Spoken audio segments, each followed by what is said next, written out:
was Caucasian. And when I came to the United States when I was 4, I was bilingual. I could speak both to my mom and my dad in English and in Korean. And I guess both Korean and English were my home mother tongue languages. I had 2 because my parents were speaking that to me in my home. My father couldn't understand my mom, and my mom could understand my dad because in Korea you do take classes in English when you're going to school. But when we moved to the United States, and this was a long time ago because I'm in my mid-50s, my mom pretty much thought I better not speak Korean to her anymore because she's going to have a hard time in kindergarten. Now, it was the way that people thought then because there wasn't enough known about it. And now, very shortly after I started kindergarten, I just lost it all. So we'll talk about the age of 10 and what happens with the brain at the age of 10 that's so relevant to this whole topic. But when 10 came along for me, I hadn't been, talking or listening to Korean at all. My mom would speak to her relatives on the phone, but I didn't know what she was talking about. If she got mad at me, I kind of knew what she was talking about just because of what happened, but I didn't really understand her words. So I lost it all. So I know some bad words that we don't want kids to say in Korean, and I know food words, lots of food words, because that just kind of sticks in your mind, food words around eating and food. But other than that, I have lost it all. So I know for sure that if my mom had known that she could just keep talking to me, speaking to me in Korean, even if I didn't speak back to her in Korean, that goes on for a while, that little phase where they don't speak back to you, they don't produce, but they understand your language. If she had kept it up, if she had known, I would probably be verbally bilingual now. Because passing the verbal language, even though it's a lot of hard work, you don't have to fork out a lot of money to do that. It's free to pass the verbal language. All it takes, which I want to put in parentheses, is a lot of work. All it takes is speaking to your child in that language all the time, as much as you can. They need to survive. They need to survive, and one of the big ways they do that is understanding you. So it's kind of built in to the way that they can be hardwired when they're really young, that your language, because you're with them a lot, you're their parents or their guardian that's with them all the time, it's going to soak into them in a way that we might think is hard, but it's not hard for them when they're young. So I really want to promote you if you're here tonight because you're thinking, well, of course we speak English at home. We live in an English-speaking community, so that is the community language.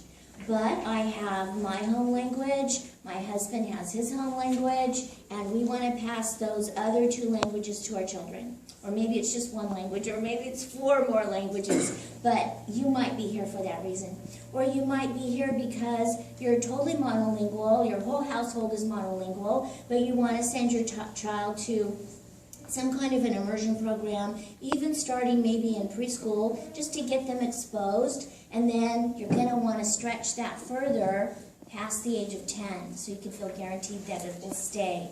But we'll talk about the age of 10 a little bit later. So people are here for different reasons, and towards the end of the talk, that last half of our time together, I'll ask for your questions, and your questions about your particular child or situation will kind of fill in the gaps, that we might have left behind in the talk.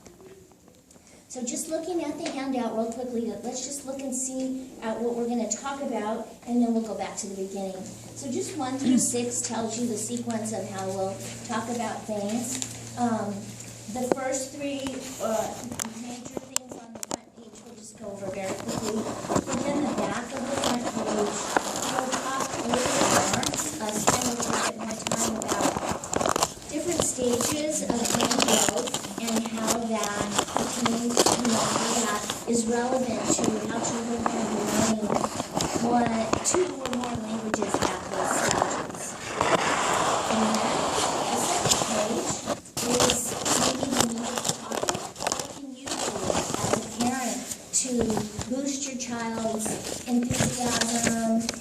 get them to produce the language themselves, make it fun, make it part of everyday life. So we'll talk about these different strategies. And in between, here and there, questions will come up in your mind, or I might remember to say, well, people often ask this, because little questions come up about problems, I'll give you an example. As soon as my child started preschool, she wouldn't speak Spanish to me anymore, that kind of thing. So those ideas or problems will come up for you as we go over these things, and you can make a note, or you can ask the question, or I might remember just to tell you that I know that you're going to ask that. Then on the very back page, some of the stuff on this back page we might kind of skip over because we will have already talked about it. But some of the stuff on here we won't have talked about. So this is just capping off and finishing up the talk before we ask for questions.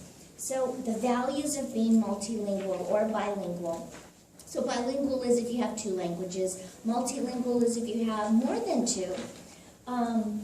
There's lots of values, but I think it's mostly in work. When you grow up and you're employed, it's really valuable to have more than 1 language.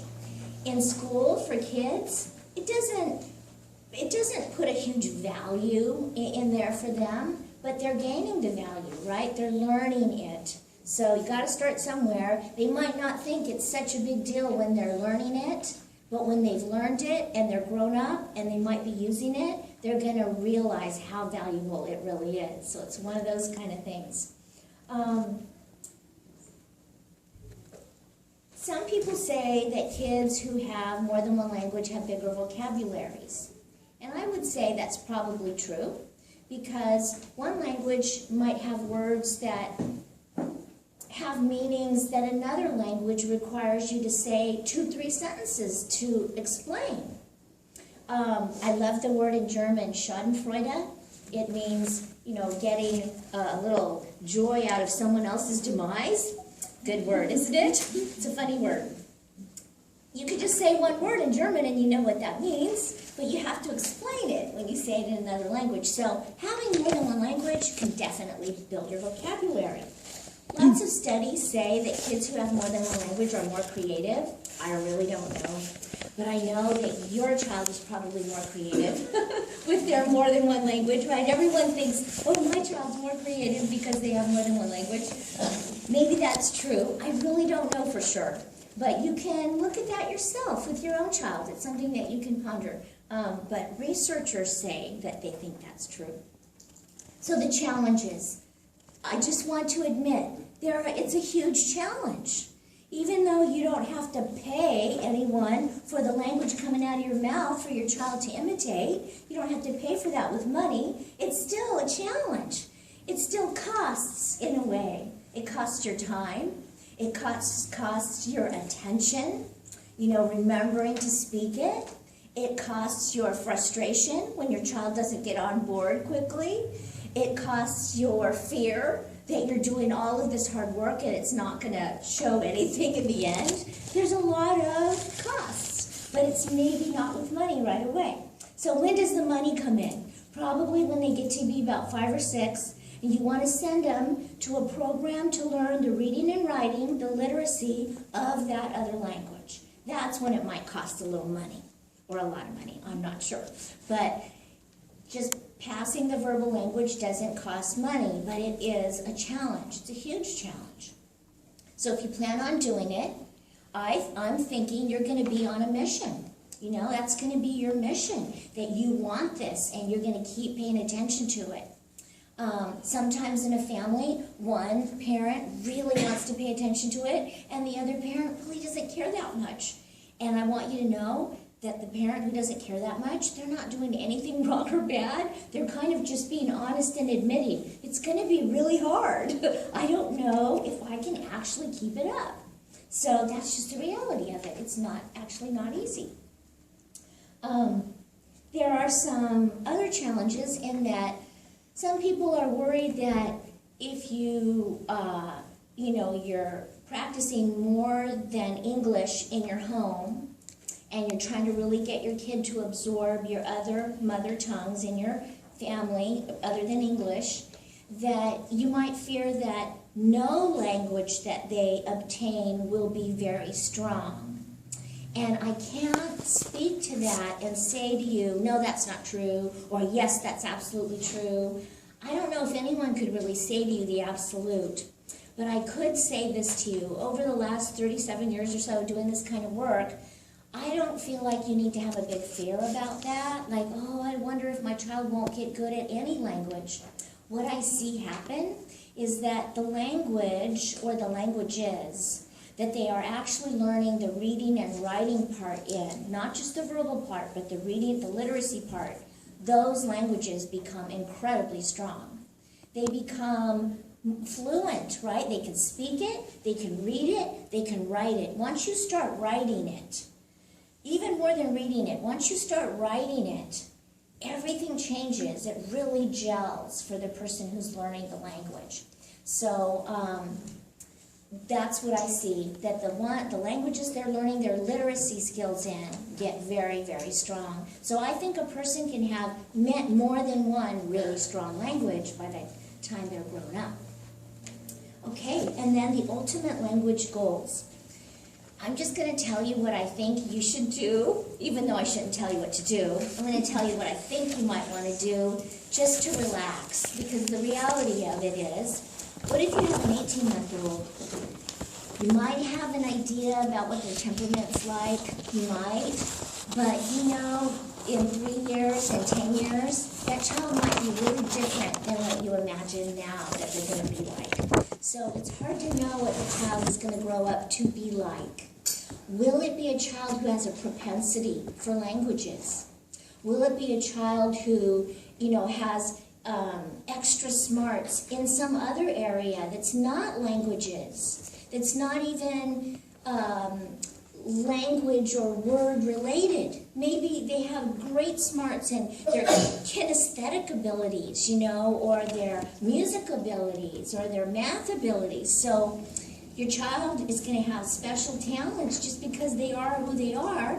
And if they're super young, you kind of don't know exactly what they're going to be like yet. Why am I saying that? Because sometimes we have such an agenda about wanting that child to learn more than one language, or maybe even more than 2 languages, and that child just kind of doesn't have a huge talent for it. So the learning of it is a little bit slower. That's all. It doesn't mean you should give up. It's just a little bit slower. And some kids who have a propensity for it, they just pick it up, and you think, good, you know, I can see that my child's good at this. So the ultimate language goal maybe could be a relaxed and realistic goal is, I want my child to be verbally bilingual with my mother tongues, home languages, home language. So that if I go to visit my grandma in that other country and my child comes with me and they're 5, 6 years old, they're going to be able to speak with my family in that language, or at least understand. That's a really good, realistic, ultimate language goal for now. And then when they get to be about 5 or 6 or beyond, you'll have a better idea of whether or not sending them to an extra little program during the weekend or something, or after school to learn the literacy is really going to be, you know, it'll help you make the decision around that. So let's go over to the back side of that front page. Our brains can absorb or learn other languages that we don't know better at different ages in our lives. So the younger you are, like in your first year of life, when you're a little tiny baby, your brain is able to, I have to use the words absorb or acquire. I want to use those words rather than learn, because when you're only 1 year old, your brain can absorb everything at once. Sounds really kind of hard, huh? But the little baby's frontal cortex is on single focus all the time. So when different things are coming in, you know, different languages, so I'm hearing Korean right now, I'm compartmentalizing. Just that person speaks that way, and it's very much one pattern, one neural pathway, set of neural pathways that I'm laying. And then my daddy comes in and he's speaking English to me, and I've got that compartmentalized.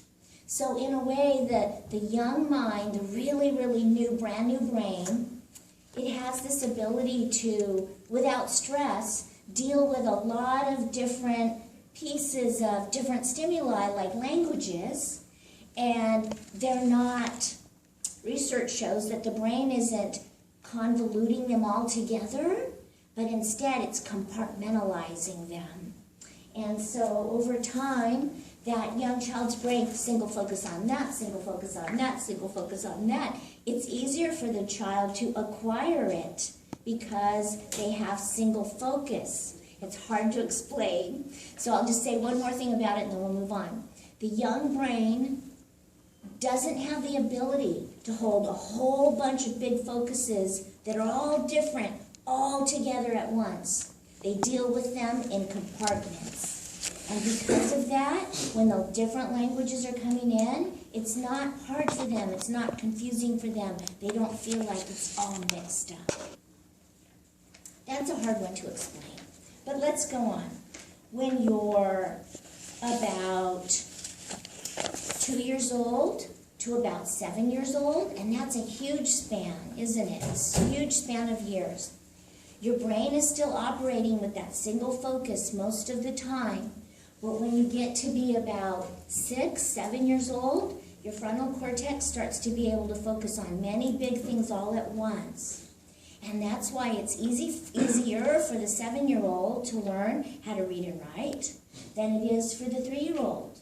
It just kind of happens for the 7-year-old. It's not as hard. The 3-year-old technically, actually can't do it. They mimic. But the 7-year-old can do this. Spelling, grammar, phonics, syntax, letters together to make words, words together to make sentences, processing meaning that I'm hearing, putting it out on symbols on paper, letter formation. That's a lot of things all at once. This gentleman right up here is taking notes, and he's doing that all at once. Your brain is doing that amazing thing, and you don't even have to try. So that's just a piece of evidence that shows you how their brains are so different when they get closer to 6 or 7, when their frontal cortex comes into more full development for the childhood years. It only grows a little bit more in the early 20s, and then no more.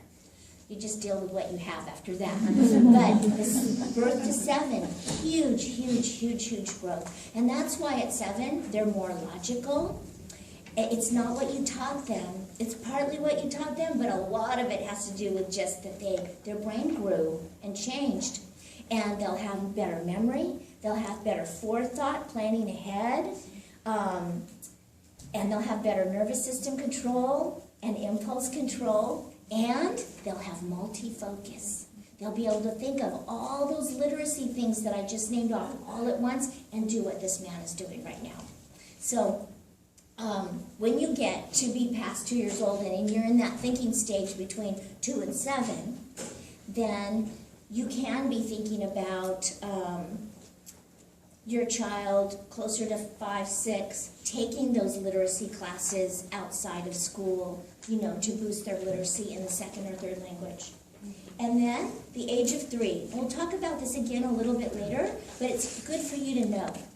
If you have a 3-year-old and you're speaking more than one language at home, it's possible that your preschool teacher will say, well, I'm worried about your child because he or she is really not speaking as much as they used to, or I just want you to know at the age of 3, for everyone across the universe, the young mind stops producing language verbally a little bit at the age of 3.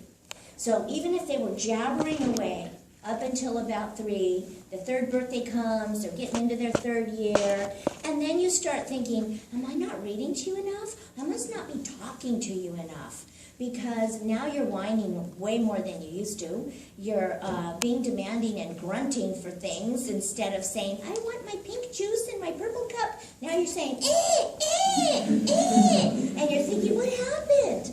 Well, they regress, they ebb and flow, they regress and go forward, but it's not just that. The brain at 3 is doing a lot of really quiet processing of meaning. So they're listening to meaning, and they're thinking about meaning and the words and how the words and the meaning go together. And just think, if you have more than one language going on, they're doing that for all those languages.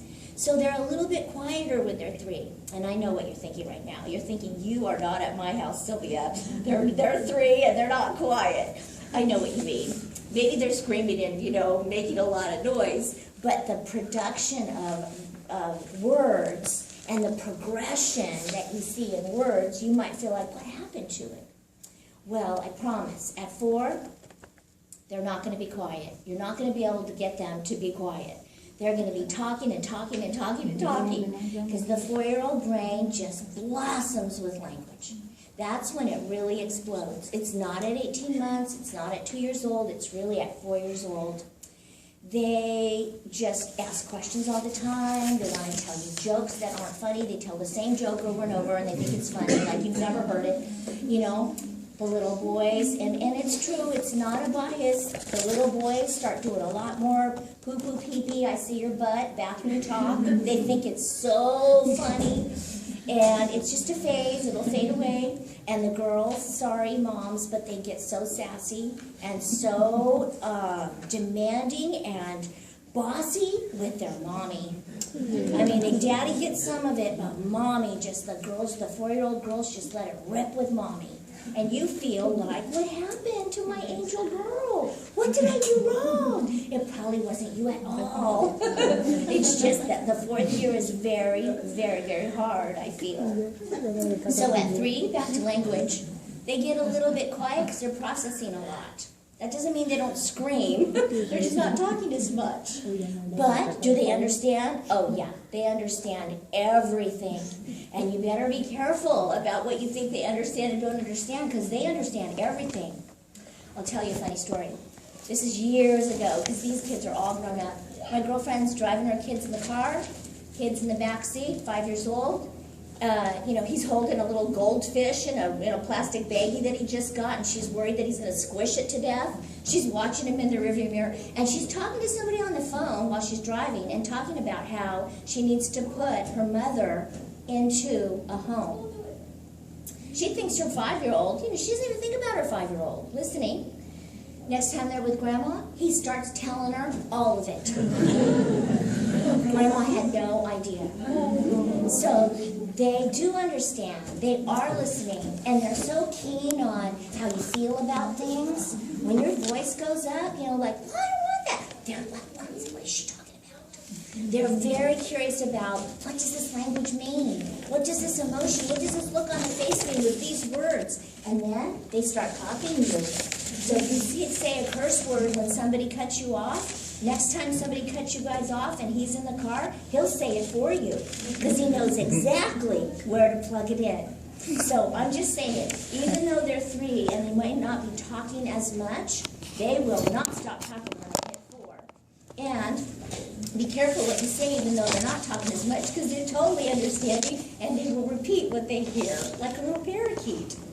Okay, the 4-year-olds, we kind of talked about this, but the 4-year-olds, what if you're a monolingual speaker, you have only one language in your home, your child is 4, it's okay, it's always okay, but it's a great time to add another language.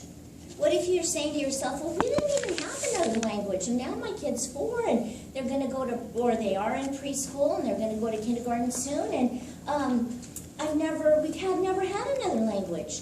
If you do that at 3, it might be a little bit hard. The 3-year-old brain is doing all this processing, and then bam, a new language they've never heard before. All you have to do is wait 1 more year for that monolingual kid, till 4. You're going to lose nothing, really. And at 4, their brains are primed, and they will absorb it very quickly. So it's not wrong or bad to start at 3, but if you have never had another language in your life but English, and you want to start another one, maybe it's a little bit better just to start at 4, because their brains are more ready. But if you have a baby, and the baby's a newborn, start now.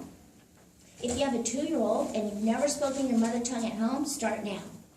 If any time before 3, go for it. Go for it. They need to understand you to survive. Use it into your advantage. By speaking to them about everything in daily life, you'll be amazed at how quickly they catch on to what you're saying, even if they can't produce. Okay, and then the 8-year-old to us, it's so hard for us. I saw this video or this thing on the TV, a science thing, and they put an adult into a MRI machine, and you know you have electrode things like stuck on your head, and they spoke a foreign language into the microphone, and the person in there, the adult, only a tiny, tiny little part of the brain was lighting up to deal with this foreign language. Now, I don't know how they got the 3-year-old into the MRI machine without freaking out. I really don't know how they did it. But 3-year-old was in the MRI machine. Foreign language, the whole brain fired to deal with it. See how the young brain is different? The whole brain deals with the whole thing. Our brains are already so compartmentalized. Just a little tiny part of our brain deals with the foreign language. So it's easier for the child, the younger they are, to absorb. It's not stressful for them, although it's very stressful for us. And plus there's homework, and we don't want to do that. I took an Italian class once to go to Italy, and I'm a good student. I'm a teacher, I'm a good student, but there was so much homework, I dropped out. But when I did go to Italy, I did know some words, so as I was able to catch cabs and, get a hotel and all that kind of stuff. So you can learn another language, but it's so hard when you're older. Yes, please. So based on this schedule, does this mean so when the baby was first born, is just introduce the baby's second language from birth until 2 or 3 years old, and then 3 years old, when the baby turns 3, we should only let him learn one language. Oh, I hear what you're saying. And then 4 or 5 would do another one. No, it's not really what I meant, but I'm so glad you asked, so it would be more clear for people. If you have a new baby, start right away if you want to, and then never ever stop. Even at 3, don't stop. Because there is another school of thought basically said because normal babies started very fluent talking in one language at around 3 years old. But if the baby has 2 or 3 languages, the baby gets confused. Their language might be delayed. That's another good question. Sometimes what you see as let me reiterate what she said just to make sure it's clear. Will children have a language delay because they're learning more than one language at once? The answer actually is no. And if there is a language delay of some sort, it would have been there anyway. It's just that the multiple languages are kind of highlighting it for you. But if there is a language delay, it would have been there anyway, even with one language. But I want to address your question a little bit further. You do see that a child, let's pretend he or she has 3 languages. And they're in the 3rd year and they're in preschool. They may not be talking as much in the home languages as they would at home, right? They may just speak English at preschool because whatever the children are playing in, whatever language the children are playing in, is what the child will identify with play. When I play, this is the what I hear. So play is attached to that language. That's kind of how they do it, in a way, for a while when they're young. So at first you might feel like, well, my son is not speaking as much as he could right now because he's learning so many languages that he's thinking about it a lot. Instead of talking a lot, he's thinking about it a lot. So it looks like there's a delay, but technically there's probably not a delay. And then when the child gets to be 4, man, they're understanding all the languages. Yeah. Okay, and you know what? Every child, every situation is different. So the answers I give will probably be a little bit different for, if we were actually talking about some different individual children. Let's look at the ways that we can help kids be successful. Make things fun, make it routine so that it's not easy for you to forget, and that you feel like, we're on a roll. We're doing all these things, making it part of real everyday life. So know what developmental stage your child is in. It just helps. And use clear and slow speech. So I'm going to joke, but it's actually true. When my girlfriend speaks to her boys and she's not happy, it all comes out really fast in Spanish because that's her mother tongue and they know what she's talking about. And when my mom gets mad, it comes out in a flurry of Korean. I can hardly pick it apart. I don't even know what she's saying, but I know that she's mad. So I keep referring to being mad, but sometimes when you're speaking your mother tongue, you're actually speaking really fast. And very, fast sometimes means words are running into each other, but you know what you're saying. But children hear it differently, and they'll repeat it the way they hear it. So be clear, be slow, and it helps them to actually know how to say it right. You might feel like, my child doesn't need me to slow down and speak to them like this, but it does help, because all kids need that. The third little bullet statement, try to keep, this is such a big deal. This one is super duper powerful in helping you. Keep the language consistent with people or places or activities or times of the day. So you want to compartmentalize the language with a certain person. So I'm going to give you some different examples. English is the community language, so at home, this family doesn't speak English at all because they know that the kid is going to hear it everywhere out there, on the radio, on TV, at school, in play, which is very powerful. But let's pretend mom speaks Japanese and dad speaks Spanish. Let's just pretend. So at home, dad only speaks Spanish and mom only speaks Japanese. And that means a lot of times they don't understand each other. But there's that extra work. They have to stop and say, honey, I just told her blah, blah, blah. And I'm going to tell her this now. You have to translate for people. And so that's keeping it compartmentalized with people.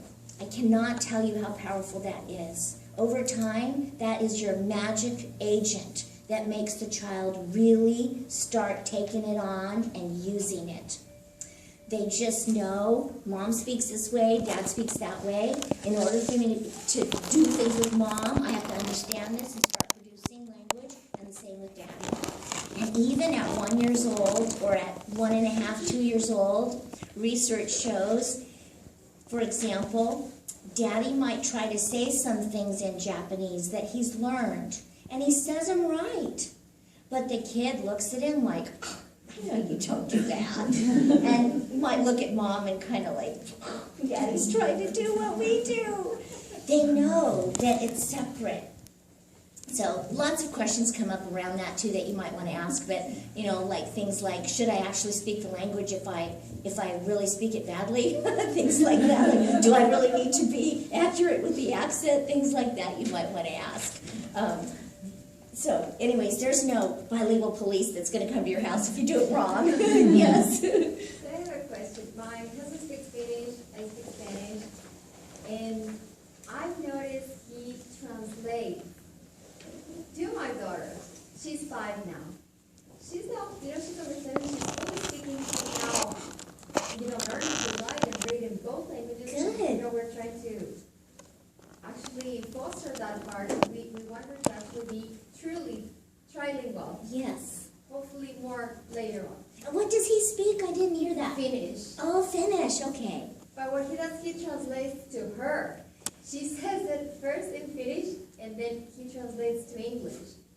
Whether I'm around or not. And I'm thinking, I don't think you should be doing that. I mean, if you really want her to catch on your language, you should just stick to one. And she's 5, right? She's 5.5. So, I know your husband's not here, so he can't put in his 2 cents. So, I don't want to step on his toes. But I kind of tend to agree with you because she's 5. She's got it. It's pretty solid for her. That it would maybe be more beneficial if you just conversed with her in Finnish. Yeah. And you know what? In a way, it's easier for him.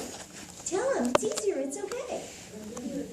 And this is another thing you could tell him that might make him feel differently too, or switch gears, is that the more he gets her to produce in Finnish, the more he can feel really guaranteed that she's not going to lose it.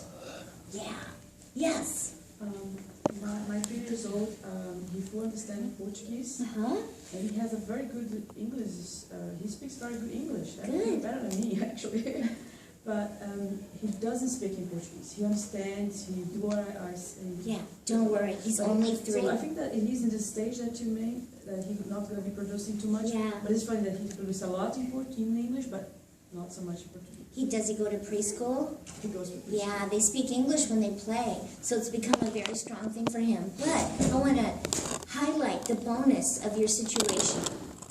You are a native Portuguese speaker, and so he has the opportunity to never lose that as long as you keep it up. And so in a way, his English is going to become very strong, and his literacy base will probably be in English because that's what he's doing in school. But as he grows older, past 4, he could do some literacy work in Portuguese. And I'm just saying he has a great situation because English is out there and that's where he goes to school. But at home, his mom keeps the Portuguese up.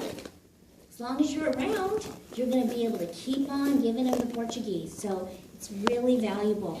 That makes sense. I have heard a friend that she say when the kid answer in English for her, she said, "No, I don't understand you. Have to speak in Portuguese." That is a good exercise, or it's just being mean. I don't think it's a mean thing to do. I think it depends on how you do it. But in the real world of being on a mission to pass your language to your child, that's a necessary thing. To somehow say, "Oh, no, we're speaking Portuguese now," and she's saying it in Portuguese. "Speaking Portuguese, please. That's what we're doing now. I want to practice my Portuguese." So there's a firmness about it. There's an insistence about it. But, you're not saying, "Do it." But you are leading that way all the time. Yeah. The 3-year-old, 2s, 3s, 4s, they're always going to be producing in English at home. So there is a little bit of that playful insistence about keeping the other language going. Yeah. Oh, lots of hands are going up. So I'm going to get the gentleman in the back, and then we'll come back over here to these hands, and I saw a hand go up over there. You mentioned that it's better to try and keep one language as opposed to flip-flopping between languages because the child will get confused. English is my native language, but I have another language that I'm semi-fluent in and I'm learning it. How do I do that without confusing them, switching between English and Sure, that's a great question. And I do want to just round out the edges about confusion. Yeah, kids get confused a little bit, but you would be amazed at how there's really less confusion with language than you might think. We're the ones that are confused.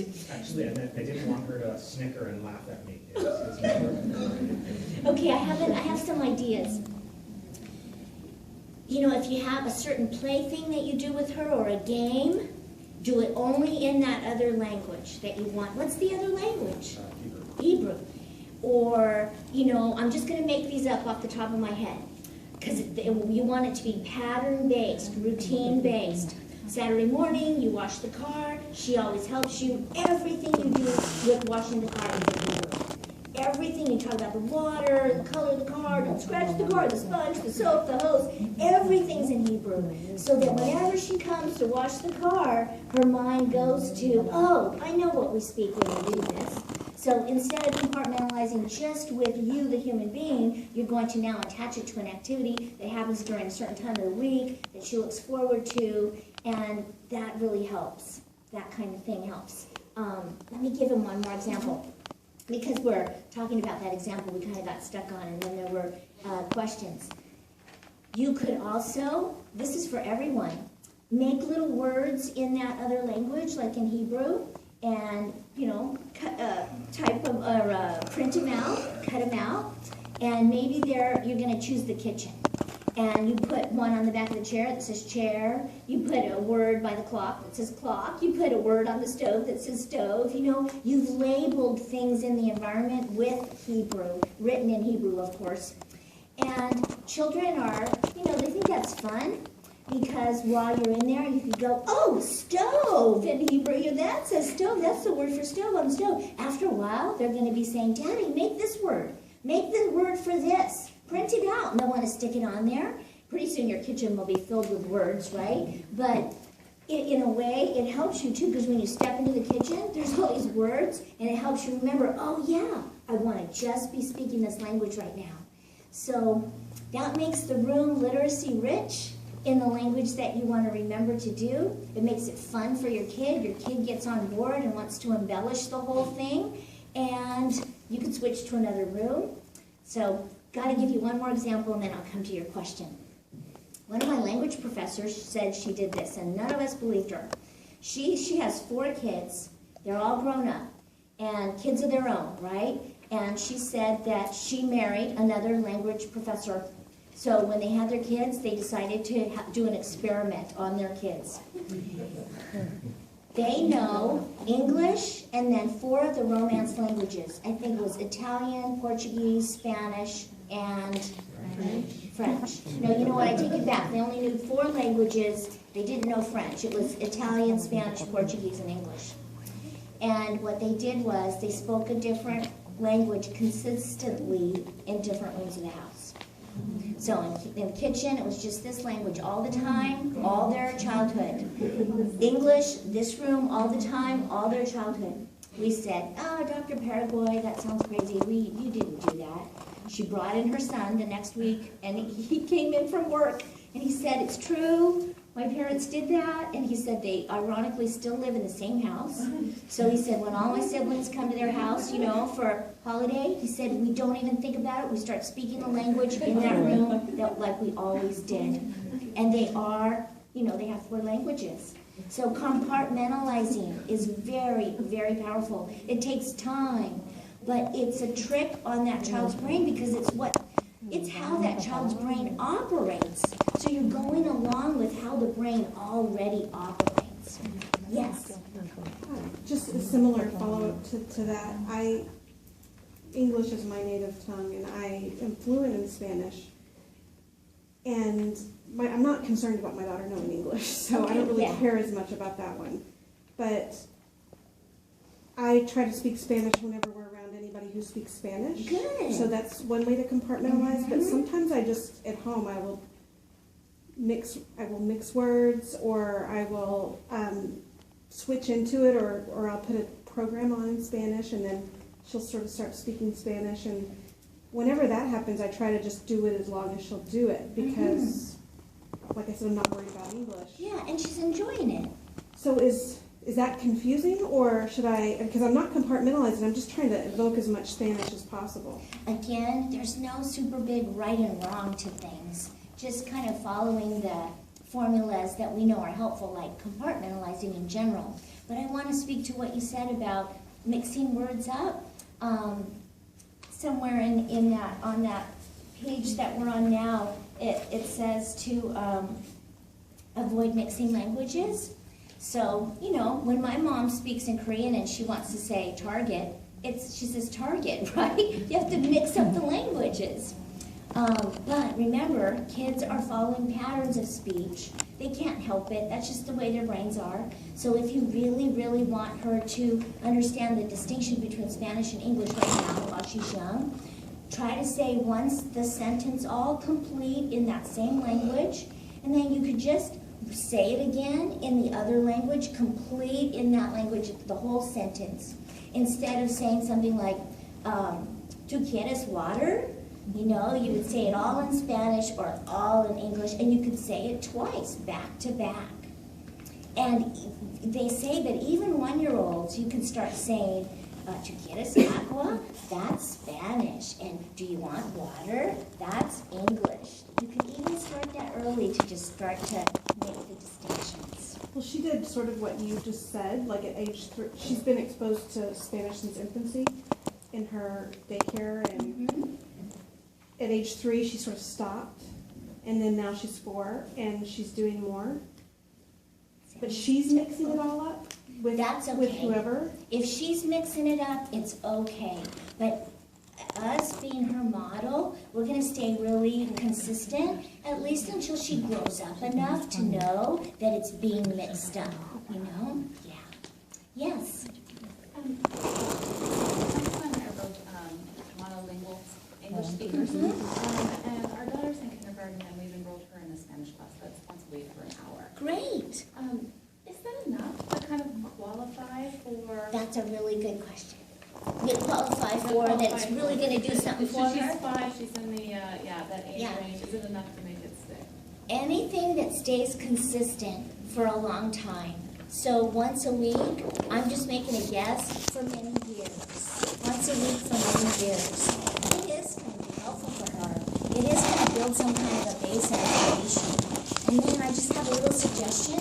Whenever, if you ever can, create play situations for her where it's all in Spanish, where the children are playing in Spanish. That will be very powerful for her. Sometimes it's hard to find.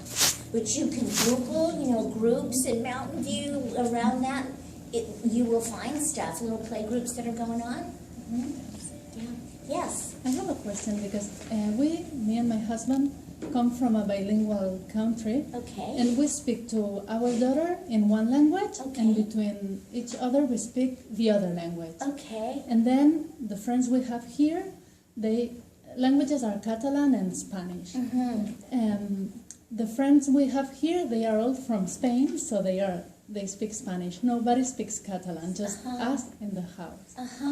Will she learn Spanish if our parents don't speak to her in Spanish, but between each other we do, and then she has Spanish friends? I'm not sure. Or I need to tell my husband, you speak Spanish with her, and I speak Catalan. But then I will be the only person in the world who's going to speak Catalan. I guess the question is, do you want her to have both Spanish and Catalan? Yeah, because if we ever go back to our place. You do want her to have it. Then I think your idea is very good, that he speaks his language with her and you speak Catalan with her, so that she has you to do it with.